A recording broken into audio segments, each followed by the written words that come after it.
Вітаю вас, дорогие глядачи! Меня зовут Юлия и запрошаю вас поразважаць над тым, як правільна і ветліва вітацца на беларускай мове. Упэўнена, вы самі ўсё гэта ведаеце, але ніколі не бывае лішнім троху абстрагавацца, паглядзець на сітуацыю збоку і структураваць наяўныя веды. Ну што, пачнем? І пачнем з галоўнага, з козыраў. Самым універсальным прывітальным выразам у беларускай мове з'яўляецца добры дзень. Чаму так? Па-першае, таму, што добры дзень адпавядае абсалютнай большасці выпадкаў выказванняў прывітання ў дзелавых стасунках. Тут мы маем справу з дзелавым этыкетам, які трэба памятаць не тоесны светскаму.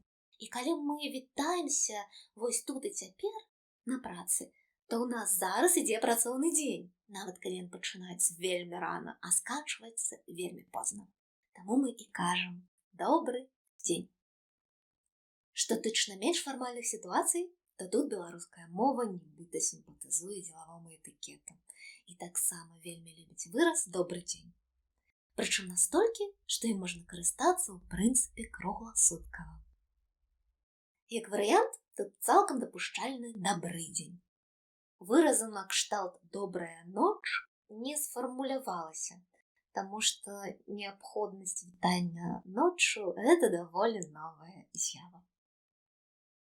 Добры вечар таксама ўжывальная форма пасля 6 гадзіны. Самае цікавае ў такіх вітаннях, прымеркаваных да пары дня, гэта пытанне пра раніцу. Зараз, магчыма, некаторыя здзівяцца, ну але што паробіш? У беларускай мове выразу добрай раніцы не існавала, пакуль яго не сталі выкарыстоўваць у тэлерадыёпраграмах як добрай раніцы Беларусь, напрыклад. Відавочна, што гэта калька з расійскай мовы, таму што ў беларускай такі выраз не фіксаваўся.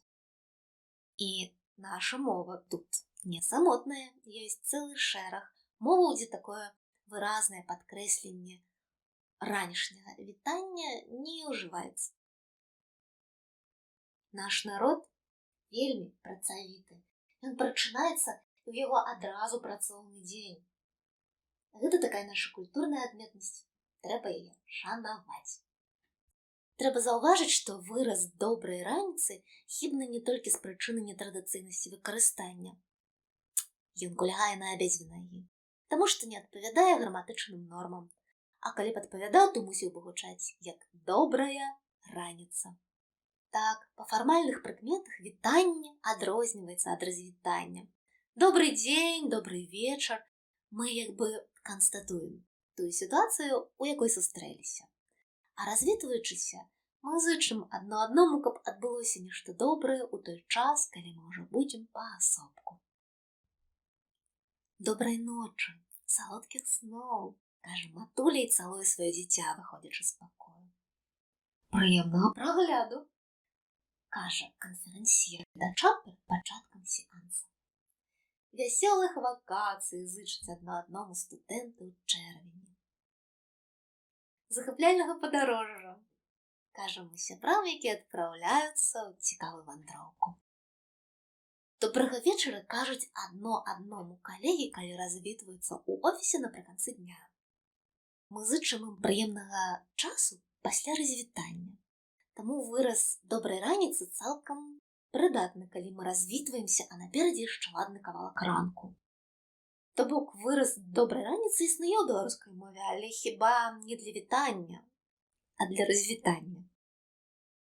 А паколькі вось такога, як добрая раніца, увогуле не было, то відаць, што пры патрэбе добрае утра страна ператварылася ў добрай раніцы Беларусь. Я выкажу дапушчэнне, што блытаніна адбываецца яшчэ з прычыны таго, што пры сустрэчах на бягу, калі мы выпадкова сутыкаемся з кімсьці на вуліцы ці ў калідоры і не маем намеру працягваць нашу сустрэчу, то бок адразу ж развітваемся. Нам патрэбна сумясціць вітанне і развітанне. І вось у гэтым комбо для эканоміі часу выбіраецца апошняя форма. Мы жадаем добра на развітанне і бяжым далей. калі мы не асэнсоўваем спецыяльна гэты факт, то гэта можа нас паціху заблытваць. Такім чынам ствараецца ілюзія, што можна вітацца ў родным склоне і пры больш працяглых сустрэчах. Але граматычна гэта ёсць недакладнасцю. З'яўленне такога наватвора Франкенштэйна, як добрага часу сутак, рэжа вушы тым, у кагось моўны слых. Так, такі існуе, як і музычны. І не толькі ў вушы, але і ў вочы, таму што, у прынцыпе, гэта канструкцыя перапаўзла ў маўленне з пісьмовай мовы. Калі я бачу гэты добрага часу сутак, то ўяўляю, што чалавек вось вялікі логік і стратэг вырашаў вельмі складаную задачу. Як бы так прывітацца з небачным чытачом ці гледачом, каб не прамахнуцца.